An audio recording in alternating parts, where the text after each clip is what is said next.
Hai guys, kembali di channel aku Dara Sigli. Dan hari ini kembali lagi di channel salah. Jadi hari ini Dara mau bikin tentang efektif nggak sih belajar di rumah, dan gimana pendapat aku dengan sudut pandang atau perspektif sebagai murid gitu. Langsung aja kita mulai videonya.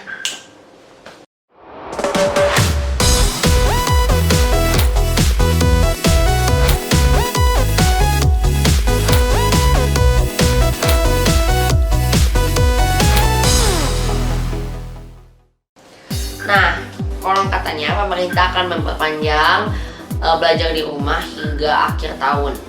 Dan menurut aku, pertama, aku akan bahas tentang efektif atau enggaknya. Menurut aku sangat efektif. Kenapa? Karena yang pertama, bagi aku memang sih sekolah di rumah ini itu kan ada plus ada minusnya.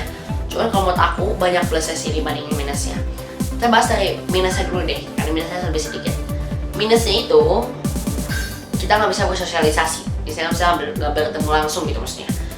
Nah, tapi itu aja sih kalau menurut aku dari sisi negatifnya. Sama paling jaringan lah, sama metode lah, paling itu aja. Nah, tapi banyak positifnya. Yang pertama, kita dilatih untuk mandiri. Apalagi seperti kalau udah aku besar kayak gini, udah nggak ditolongin lagi sama papa mama aku, semua segala sendiri. Dan kalau semuanya aku ngajain, itu bakal dikasih peringatan orang tuanya. Jadi kita tetap tahu orang tuanya. Nah, kedua, otak kita itu bakal lebih jalan dan lebih berpikir keras gitu kalau menurut aku ya.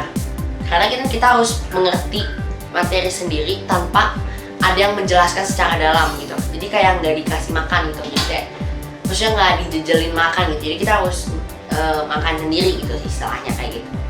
Nggak disuapin, tapi kita makan sendiri gitu, benar. Nah terus yang ketiga, kita nggak buang-buang waktu di sekolah. Nah, itu sih kalau menurut aku. Yang terus ada lagi banyak positifnya. Ada lagi yaitu melatih agar kita memahami secara sendiri dan membuat rangkuman. Jadi kalau sekolah di rumah ini, di sekolah aku itu disuruh buat rangkuman. Nah, ini bisa menjadi satu hal yang positif. Setelah nanti kita masuk ke sekolah, mungkin aja kita membuat tidak ada beberapa kebiasaan baru. Dan yang kelima itu adalah muncul hobi-hobi baru atau keahlian-keahlian baru pada saat kalian di rumah. Nah itu sih kalau menurut aku. Terus dilansir dari kompas.com, kita bisa baca dari sini bahwa ada 3 pesantren. Jadi dia memang sebentar, apa tahu ya.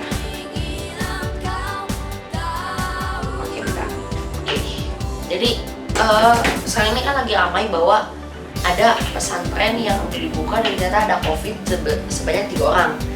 Nah menurut aku ini udah salah satu bukti bahwa ya memang jangan dulu lah untuk sekolah. Misalnya kayak aku yang udah besar yang di sekolah kan terlebih dahulu.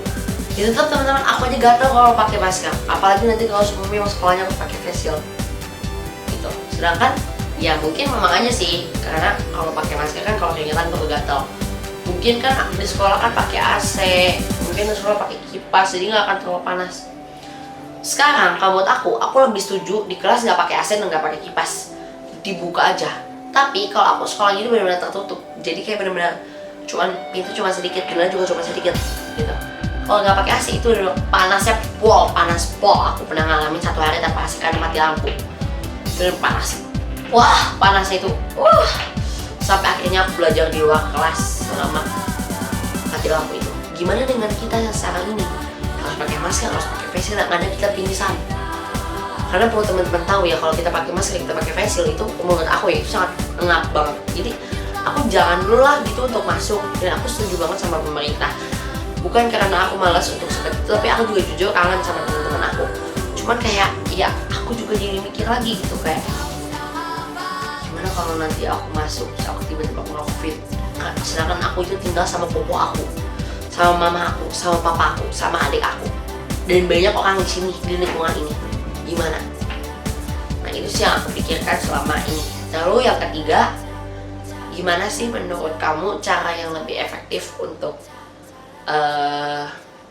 belajar di rumah?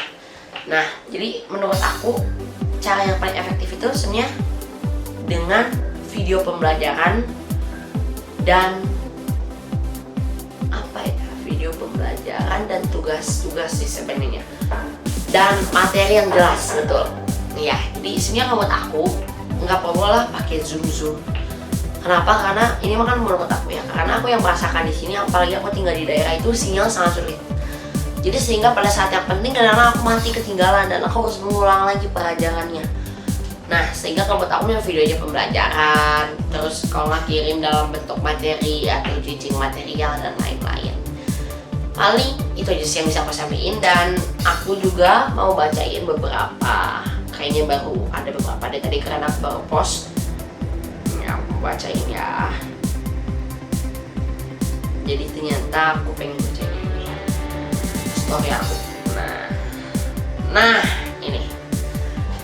Jadi aku udah posting di sini di 26 menit yang lalu di story yang ini. Nah ini aku syuting jam 4 ya. Jadi aku mau baca ini yang udah masuk ke aku. Yaitu ada satu yang namanya Livi Alfiana. Jadi ini teman aku dan dia itu jawab jelas gak efektif. Kenapa? Boleh tolong jelasin kenapa gak efektifnya dan kenapa bisa dibilang gak efektif gitu. Ya udah, paling itu aja dulu video kali ini. Aku bakal bikin part 2-nya dan mungkin aku bakal telepon Livi Alfiana sebagai nanti yang akan nemenin aku pada saat bikin video lagi selanjutnya. Oke, sampai jumpa di next video and bye bye.